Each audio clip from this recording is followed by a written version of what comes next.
Hi, everyone. Judge Andrew Napolitano here for Judging Freedom. Today is Monday, February 24th, 2025. Ray McGovern will be here with us in a moment. Can Elon Musk and company actually audit the CIA? But first, this. Markets are at an all-time high. Euphoria has set in. The economy seems unstoppable. But the last administration has buried us so deep in debt and deficits, it's going to take a lot of digging to get us out of this hole. Are you prepared? Lear Capital specializes in helping people like me and you grow and protect our wealth with gold. Did you know that during Trump's last presidency, gold rose 54% to a record high? If that happens again, that puts gold at $4,200 an ounce in his next term. Don't wait. Do what I did. Call Lear at 800-511-4620 or go to LearJudgeNap.com for your free gold ownership kit and special report, $4,200 gold ahead. When you call, ask how you can also get up to $15,000 in bonus gold with a qualifying purchase. Call 800-511-4620, 800-511-4620, or go to LearJudgeNap.com and tell them the judge sent you. Ray McGovern, a pleasure, my dear friend. Seems like a few minutes ago, you and Larry and I just finished our Friday afternoon roundtable, but thank you very much, as always, for your double duty and for these solos with me on happy Monday mornings. Does the CIA keep its books in one place? I mean, is it even feasible that Elon Musk and company could possibly audit the American intelligence community? It'd be very difficult, very, very difficult, Judge, because of the way things are structured. Possible? Yes, it is possible. Now, if you take 100 of these whiz kids that work for Elon Musk and put them to work looking at all these budgets, and you unravel things from, let's say, USAID and how much money was there and what programs they really funded and all, you can draw the thread and come to logical conclusions as to where the money is hidden or what it was used for. But it's going to take a long time to do that, and it would require, if possible, the cooperation of people who have made a career out of hiding this stuff. So I say it's possible. I think it would take a long time. I think it's doable, and I think that with Ratcliffe and Tulsi Gabbard in place, the fellows in the CIA are going to have to come to and say, well, this is a come to Jesus moment. I'm going to have to do it. Are there even records of efforts to overthrow government and what foreign officials were bribed and how much they were bribed and where the cash came from? It's a matter of years, Judge. 30 years from now, we'll know a lot of those details on various coups that have happened within the last 30 years. You don't know them right away unless there is congressional testimony. And as you know, CIA directors have been known to lie under oath to Congress, like Richard Helms did in saying that the CIA had nothing at all to do with the other 9/11, the coup in Santiago, Chile in 1973. So, yeah, it's going to be tough, but people can get to the bottom of these things, and sooner rather than later. If Trump says, look, freedom of information applications must be honored to the letter, that is, you have 6 months for this, 2 months for that, and so forth. It's possible, and it's going to happen unless Trump is, I won't even say it, unless Trump meets the fate that John F. Kennedy met, trying to harness in the deep state. If Musk's people are making progress on auditing, we'll just say the intelligence community, or we can say the CIA, that is also going to expose behavior not heretofore exposed. If we find out, if Musk finds out how much money was spent to kill Salvatore Allende, then we're going to know that the CIA was behind that and then pull the trigger, but they got the guns there and they financed it. Fair to say? Yes, Judge, but as I said before, this is just a matter of timing. All that information is known now, virtually down to the letter. There's a group at George Washington University which keeps archives of all this and has been very, very successful in freedom of information requests and then publishing them, publish them very broadly as soon as they're received. So, yeah, we know what happened in Chile. We know what happened in lots of other places. The details, like how much money it took to get rid of uh, to get rid of, let's say, Mossadegh in Iran in 1953. Well, that's a nice incidental to know, but we know who did it. The British and we did it, and now we're paying the price. I wonder if we'll find out that Mossadegh is an interesting and fascinating example. I wonder if we will find out if President Eisenhower authorized it or even knew about it. You know, this was early on in 53, and he had just been inaugurated, and suddenly, out of nowhere, came the Shah, and he was the head of the state, even though Mossadegh had been popularly elected and was popular at the time of his overthrow. He wasn't playing ball with the Brits and oil. Do I have that right, Professor McGovern? Well, you have that right, of course. Mossadegh was a real upstart. For God's sake, he thought that the Iranian people should share more of the wealth that comes from the oil that happened to be underground that the British pretty much claimed. And so when that happened, the British took the fledgling CIA by the shoulder, talked to Kermit Roosevelt, and said, look, this is what you do when an upstart like that it does the kinds of things or threatens to do them. And the coup was arranged. Now, that was the first popularly elected prime minister of Iran in 3 millennia. Persian Empire was like a long time. Okay, the hope was there, and that's what we did, and we were reaping the results of that now. The hostage taking was almost inevitable. And when the Shah got into trouble, they didn't want the U.S. Embassy doing the same things they did in 1953. And so I don't defend this, but it's completely understandable why they went in there, destroyed all those records or scooped them up, and then took the hostages, which again, I don't defend, but one can understand those things and why indeed Khomeini came in. Let's go back to Elon Musk. We don't know exactly who is doing the auditing, do we? These are supposedly young computer whizzes that work for Elon Musk. But for example, over the weekend, Musk sent out over his own name a directive to all civilian employees of the executive branch of the federal government. I understand some people in the judiciary got it, and he can't audit the judiciary. It's a different branch of government, another issue for another time. Saying that, tell me in 5 bullet points what you did last week. Your silence will be considered your resignation. Now, if that was done over Donald Trump's signature, okay, he's the head of the executive branch and he can hire and he can fire. But if that was done over Elon Musk's signature, he supposedly is just an advisor without hiring and firing authority. He would need to be confirmed by the Senate for him to have hiring and firing authority. Do you have any insight from your friends in the intelligence community, current or retired, who is doing the auditing? Well, as you say, it's these whiz kids. Now they're doing it. They're in those institutions now. This last little order over Musk's signature is causing great disarray in all these agencies. Who the hell does he think he is, asking us to justify our jobs? I think that's not going to wash. I think people are not going to comply with that, and I don't think they should.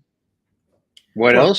Certain jobs, like the one you had, are required to be kept secret by federal statutes. Well, not mine. In other words, the analysis part of the CIA was clearly issued in statute, and so was the covert action. They're all authorized under appropriate law. It's the devil's in the details, of course.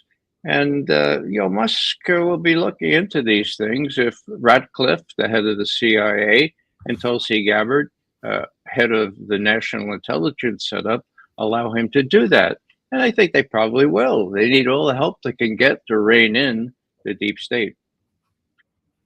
So, what do you think the 60,000 employees, most of them outside contractors of the NSA, those people that capture every keystroke on every mobile device and desktop and laptop in the country, what do you think they thought when they got this email?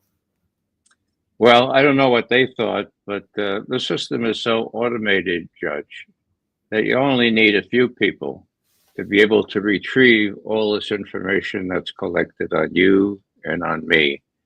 And as that famous Wolfgang Scholz from the Stasi, the East German Secret Service, said, the only way to prevent this information from being used against you is to prevent it from being collected in the first place. That's the rub there. It's all collected. Everything is collected. It's filed under your name and mine. Doesn't require a whole lot of people to dig those files out and to use them as they see fit. Now, that's a danger. That's very close to giving autocratic powers to the president, to whom the Secretary of Defense is accountable. And of course, it's the Secretary of Defense that runs the National Security Agency, NSA. It's all a profound violation of the Fourth Amendment. You and I both know that. Goes back to the George W. Bush era, when this mass universal warrantless surveillance began, ostensibly in response to 9/11. Bush argued that what he does as commander-in-chief is not subject to the Constitution. That, of course, is hogwash, and the courts have actually never addressed that specific issue, but they have ruled countless times that the president is subject to the Constitution. Even Lincoln was subject to the Constitution during the Civil War. Of course, the court didn't rule on that until after the war was over and Lincoln was dead. Over the weekend, in two occasions, President Zelensky offered to resign if that would bring about Ukrainian membership in NATO or a cessation of violence in Ukraine. You think that's serious? No, he knows damn well that Ukraine is never going to enter NATO. For God's sake, the president himself has said so. He's on some sort of some sort of drug. He's incoherent.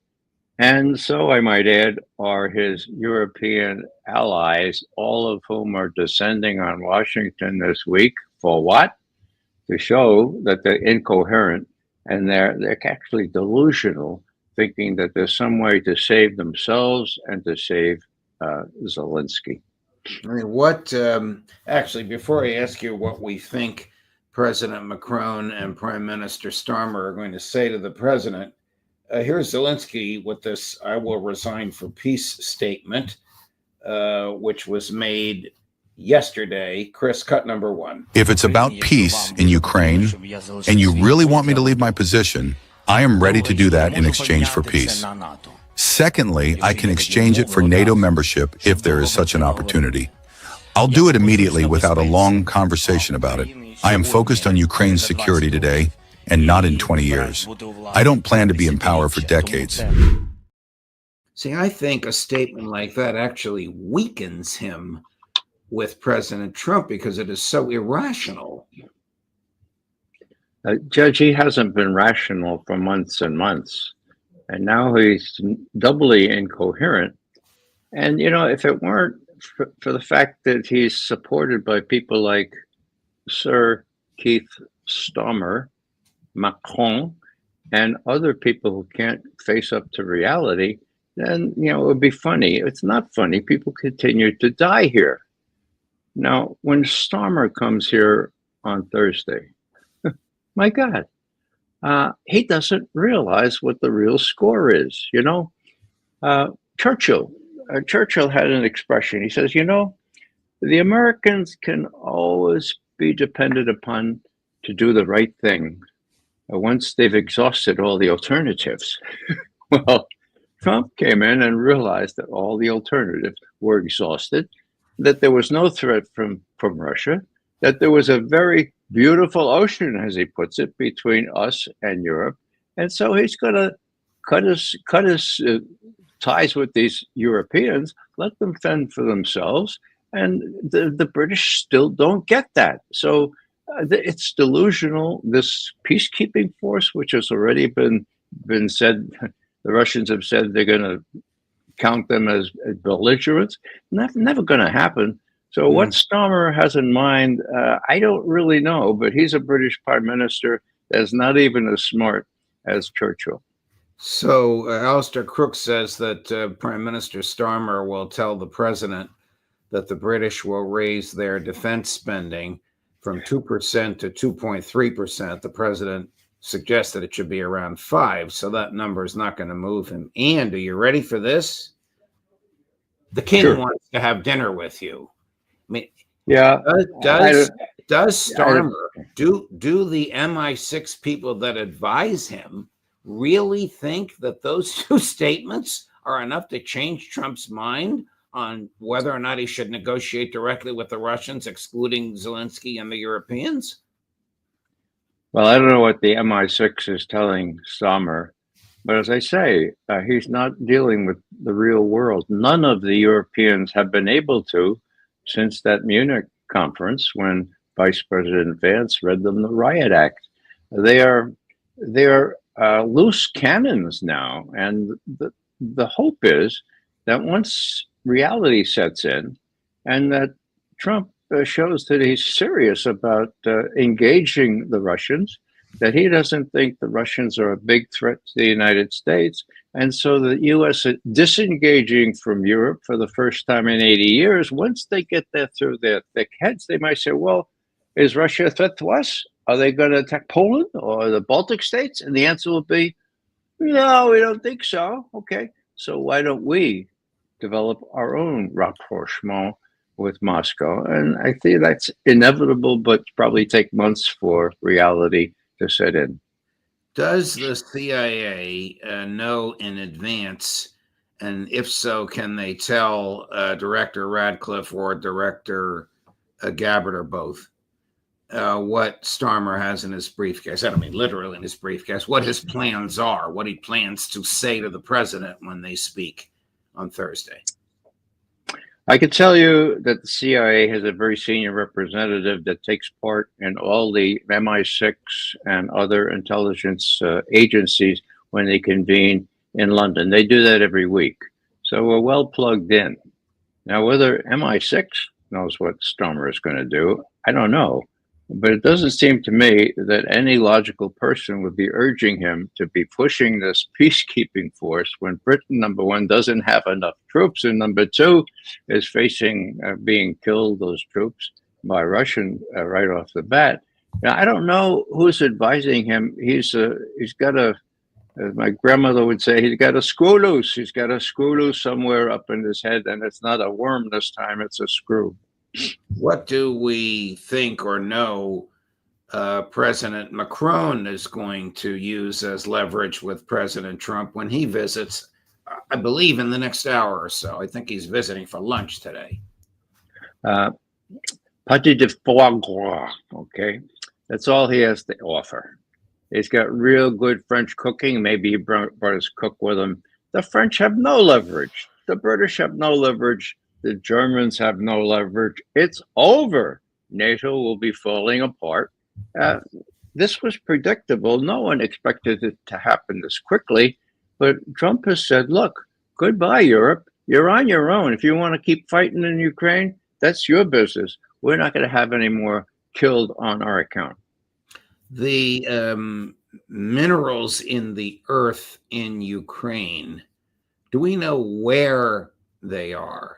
That is, are they in the sections of Ukraine now controlled by the Russian military and probably never to be returned to Ukraine?